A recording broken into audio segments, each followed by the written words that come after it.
Boa noite, meninos. Eu vou iniciar o conteúdo desse primeiro bimestre. Eu quero que vocês prestem atenção porque através dessa explicação vai gerar um relatório. Todas as atividades que eu for estar pedindo, vocês vão guardando. E quando eu for mandar um link para você estar postando todas essas atividades ao mesmo tempo, tá bom? Aqueles que já postaram no Google Classroom, ok, tá? Vamos lá então. Bom, quando a gente fala a questão do primeiro ano, nós vamos estar introduzindo a questão de estudo da célula. A célula é a menor unidade que compõe os seres vivos. Lembrando que todo ser vivo é formado por substâncias químicas, né? A gente fala de bioquímica, ou seja, substâncias que vão compor os seres vivos. Água, proteínas, carboidratos que nós iremos ver. Tá, quando a gente fala em célula, nós temos aqui os dois tipos de células. Células procarióticas, que não têm núcleo, o material genético fica disperso no citoplasma, espalhado no citoplasma. E nós temos as células eucarióticas, que são essas duas aqui, que são mais complexas. É aquelas que possuem núcleo. O núcleo é responsável por proteger o material genético, ou seja, o DNA, que é o principal. E você observa que a célula eucariótica e tem núcleo, ela é mais complexa. Então aqui eu tenho uma célula animal e aqui eu tenho uma célula vegetal. Eu sei que é célula vegetal devido à parede celular, tá bom? Bom, então quando a gente pega a questão da composição química da célula, nós temos as substâncias inorgânicas que não têm presença do carbono, né? Então a água, H2O, sais minerais como sódio, cloro. E aqui nós temos os orgânicos, proteínas, lipídios, carboidratos, vitaminas e os ácidos nucleicos, como o DNA e o RNA. Bom, quando a gente pega a composição, 70% do nosso corpo é composto por água, porque a água ela vai participar de várias reações químicas do nosso corpo, dentre outras funções, ok? Então, quando a gente pega a água é desculpa, a água é H2O, formada por dois hidrogênios, um oxigênio. Ele tem essa disposição em forma de um triângulo, né, que vai formar um ângulo aqui. Aqui eu tenho os dois hidrogênios e o oxigênio. Geralmente a água ela está na forma livre, H2O, e ela representa 95% do total da água. A água ela é considerada um solvente universal. Por quê? Porque ela vai diluir vários tipos de substâncias. Por exemplo, quando eu vou fazer um café, coloco a água, lá nessa água coloco o açúcar. O açúcar vai se dissolver na água. Então, o açúcar é o soluto e a água é o solvente, tá? Bom, quando a gente pega a água, eu falei para você, é um solvente universal, porque ela vai diluir vários tipos de substâncias. Ela vai regular a temperatura do organismo. Por exemplo, quando eu pratico uma atividade física, automaticamente eu vou suar. Esse suor que vai regular a minha temperatura, para baixar a minha temperatura. É o papel da água. Então, você observa aqui que a água é formada pelo oxigênio e os dois hidrogênios, forma esse ângulo de 104,5, né, que dá essa disposição da água. A água é um ótimo lubrificante, já falei para vocês que participa de várias reações químicas, e a água atua como mecanismo de proteção, né, a questão da temperatura, protege as nossas células, e dentre outros. Então nós temos que a água ela é um solvente, né, que ela vai dissolver vários tipos de substâncias, por isso que a água participa de várias reações químicas. Aquelas substâncias que dissolvem na água são chamadas de hidrofílica, fílica amiga, amiga da água. E aquelas que não dissolvem são as hidrofóbicas, fóbica, medo, medo da água. Então, geralmente as substâncias hidrofóbicas são apolares, porque não dissolve na água. Por exemplo, o óleo. Se eu colocar o óleo na água, ele não vai dissolver, porque ele é uma substância apolar e a água é uma substância polar, tá? Então você tem que a questão da apolaridade também das células, você vai ver que as células têm a membrana plasmática, tem os lipídios e essa insolubilidade que dá os lipídios que mantém a célula íntegra, tá bom? Bom, geralmente a água libera muito calor, ela precisa liberar muito calor, e geralmente ela se torna gelo a temperatura abaixo de 0 graus Celsius. Então, por isso que para tornar gelo tem que ter uma temperatura muito baixa. Porque se qualquer coisa a água congelasse, todos os seres vivos morreriam, porque 70% do corpo dos seres vivos é água, tá? Outra substância que nós temos são as proteínas, tá? As proteínas, se eu pegar uma célula e retirar a água, 50 a 80% da célula é proteína. São macromoléculas, são moléculas grandes, elas são formadas por essa constituição aqui. A gente vê que isso aqui é uma estrutura chamada de aminoácido. É a menor estrutura que forma as proteínas. Por que aminoácido? Aqui eu tenho um grupo amina, esse nitrogênio, esses dois hidrogênios. Eu tenho um carbono central que está ligado ao hidrogênio. Aqui ligado a esse carbono central eu tenho um radical. Esse radical é que vai diferenciar os 20 tipos de aminoácidos que nós temos. E aqui eu tenho um grupo carboxílica, ou ácido carboxílico, COH-O.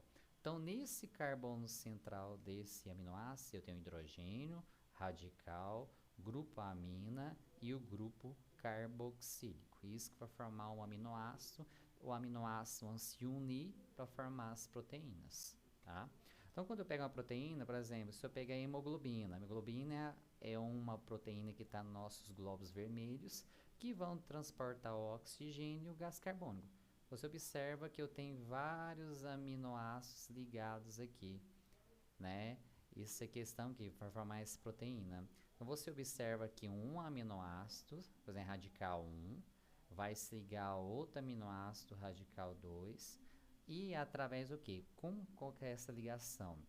O grupo OH do grupo carboxílica vai se ligar ao hidrogênio do grupo amina. Dessa reação aqui, eu vou formar essa ligação peptídica. Eu estou unindo um aminoácido com outro. Essa ligação peptídica que vai dar a união de um aminoácido a outro. Toda vez que eu tenho uma ligação peptídica, eu vou ter a liberação de uma molécula de água. Porque se eu pegar esse hidrogênio e juntar com esse OH, vai dar o quê?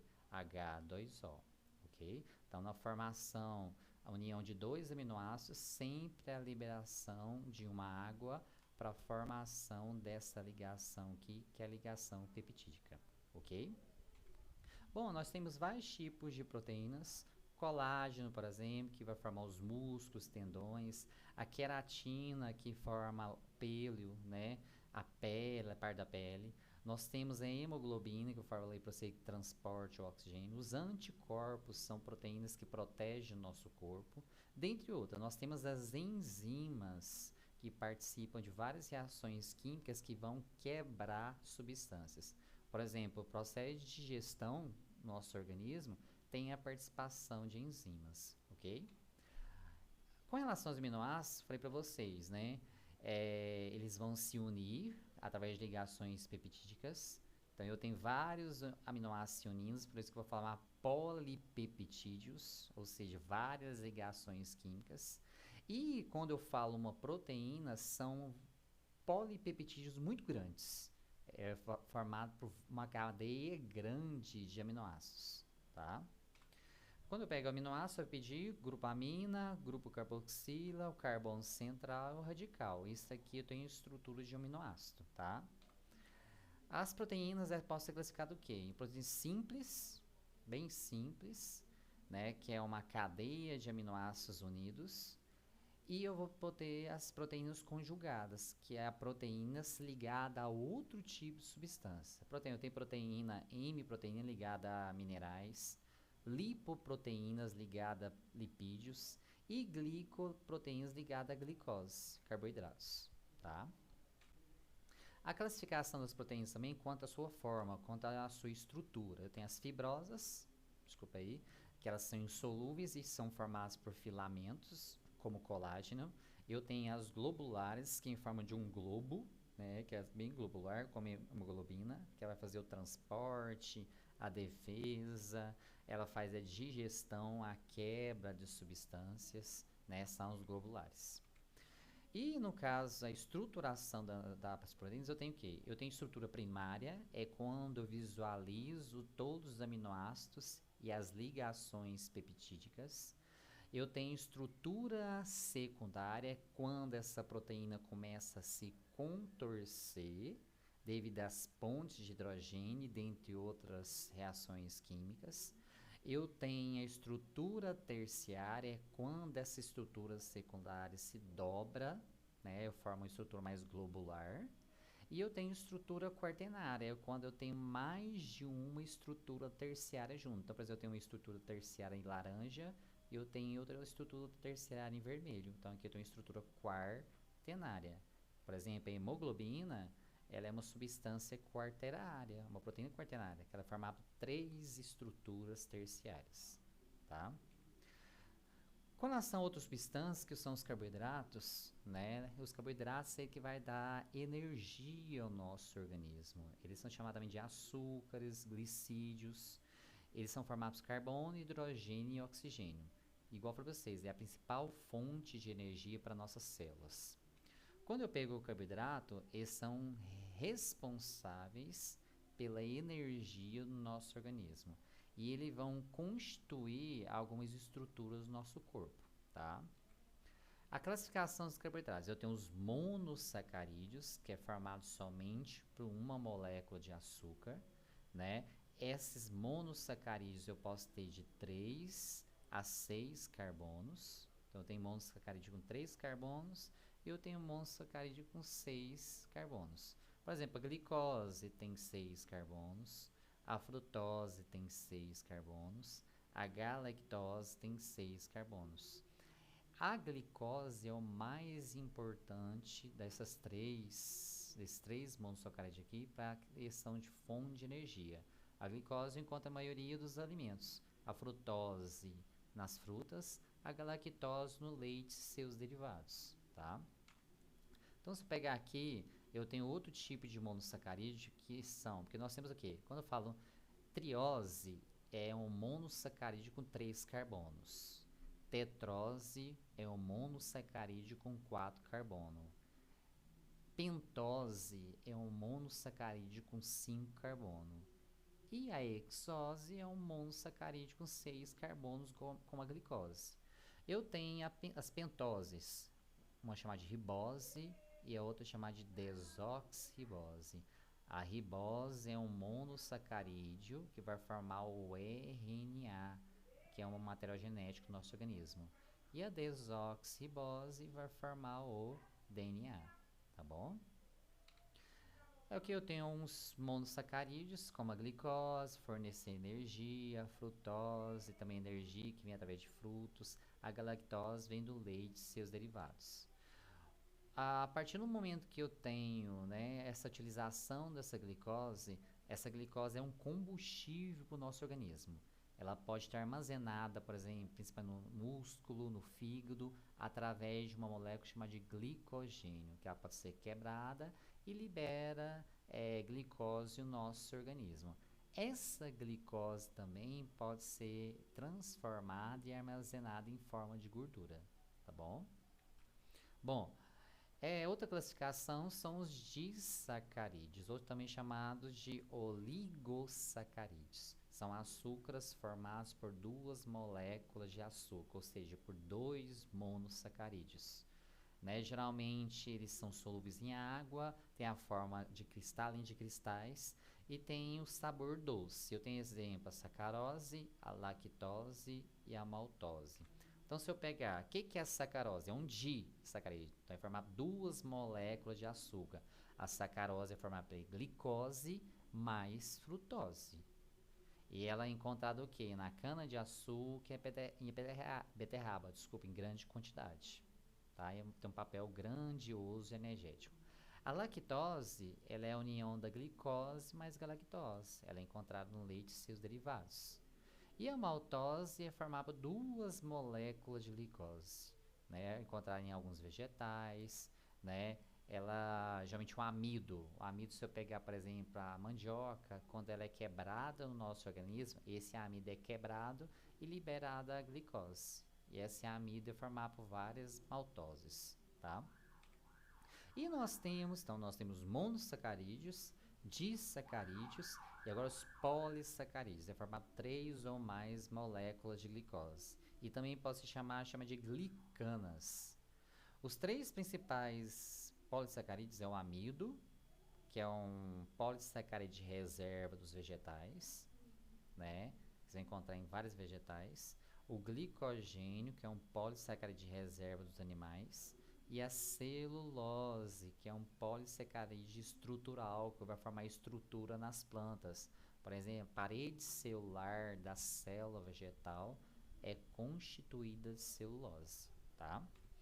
Então, nós temos o amido, glicogênio, a celulose, que são os principais polissacarídeos, né? Então, o amido é uma reserva energética, a celulose é composição química, vai formar estruturas, e o glicogênio é uma reserva energética dos animais, o amido é das plantas.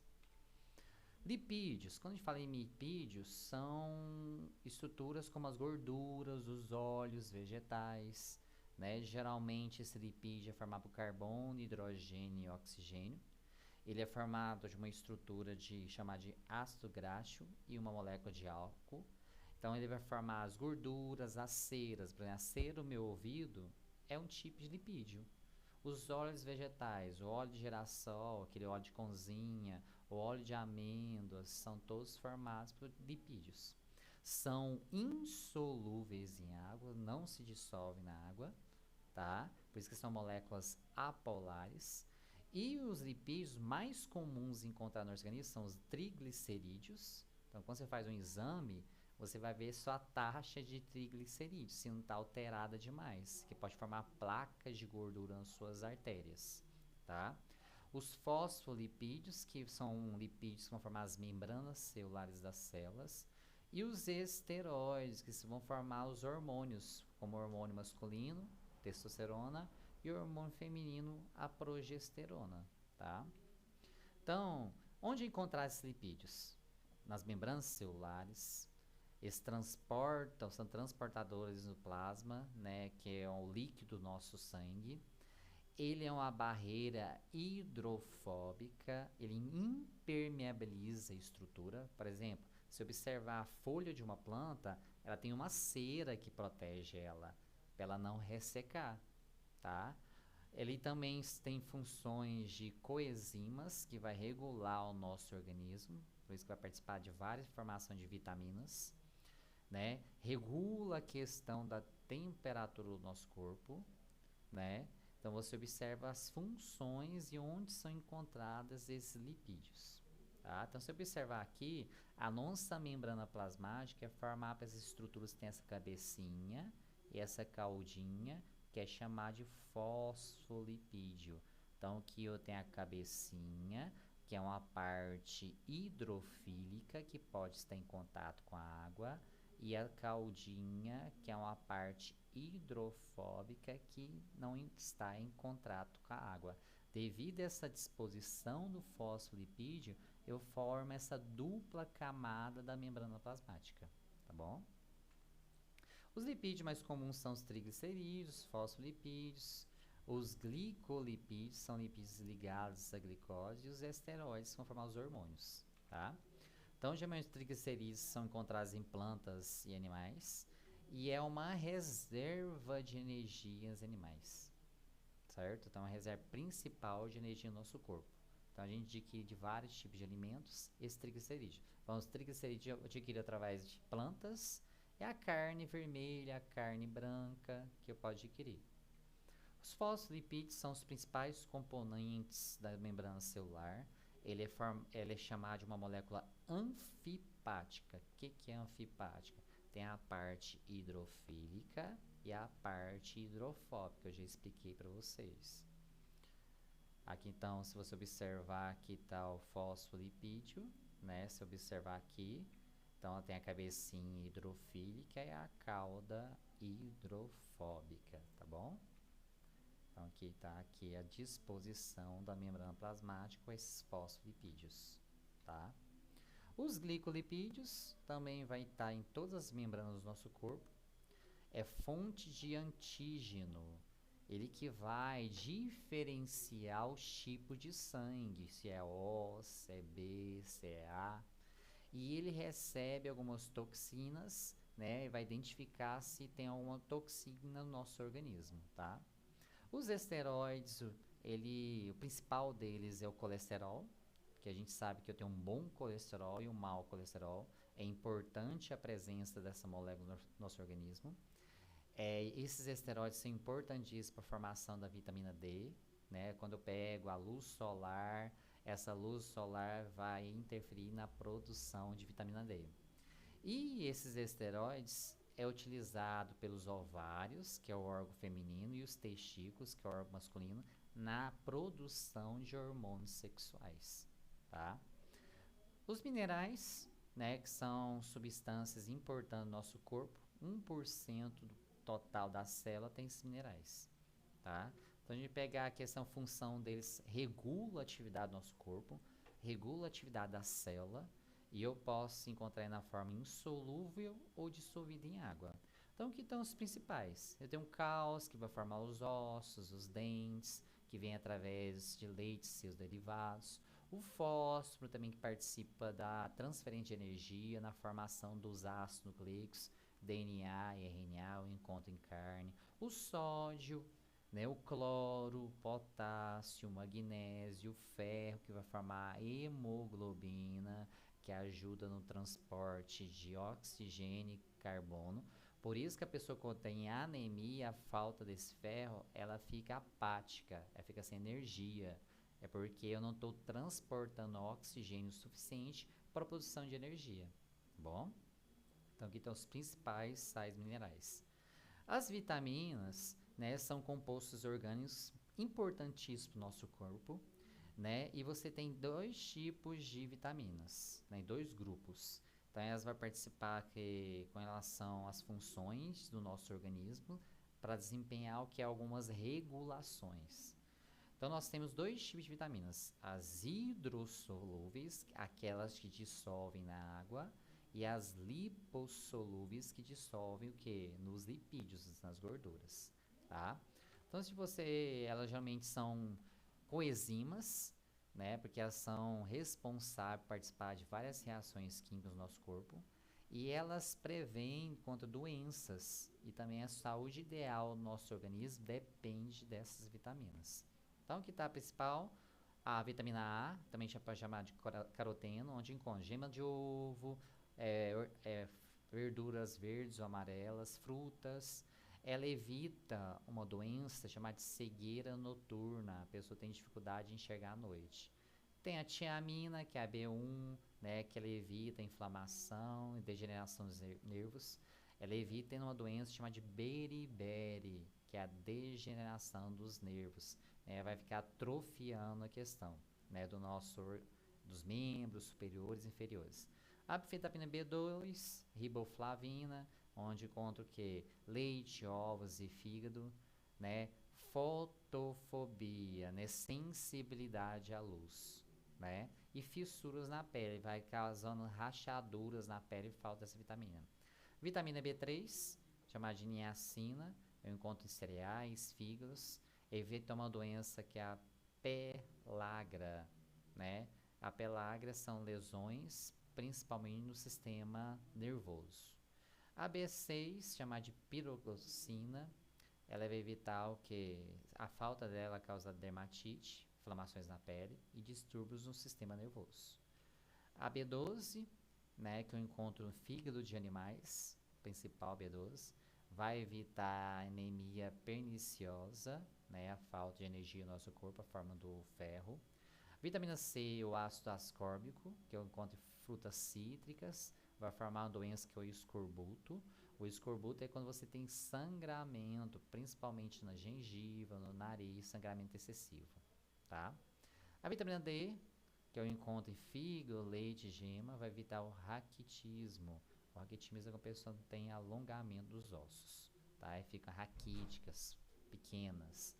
E a vitamina K, né? Que a ausência da vitamina K dificulta o processo de coagulação sanguínea. A pessoa tem dificuldade na cicatrização. Quando eu tenho um corte, ela dificulta o processo de cicatrização. Então, a falta dela causa isso, tá?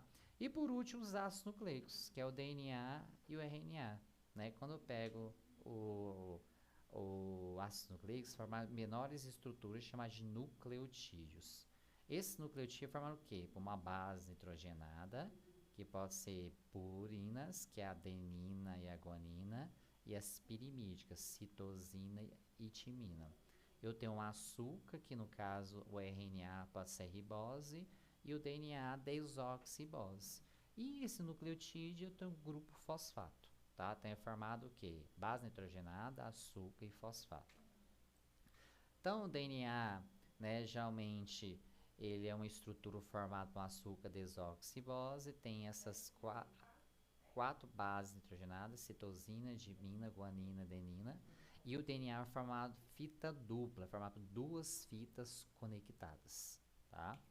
Então, se você observar, geralmente quando tem a união, sempre quando tem a união de uma fita dupla do DNA, a adenina se liga com a timina, uma dupla ligação, e a citosina liga com a guanina, uma tripla ligação, tá?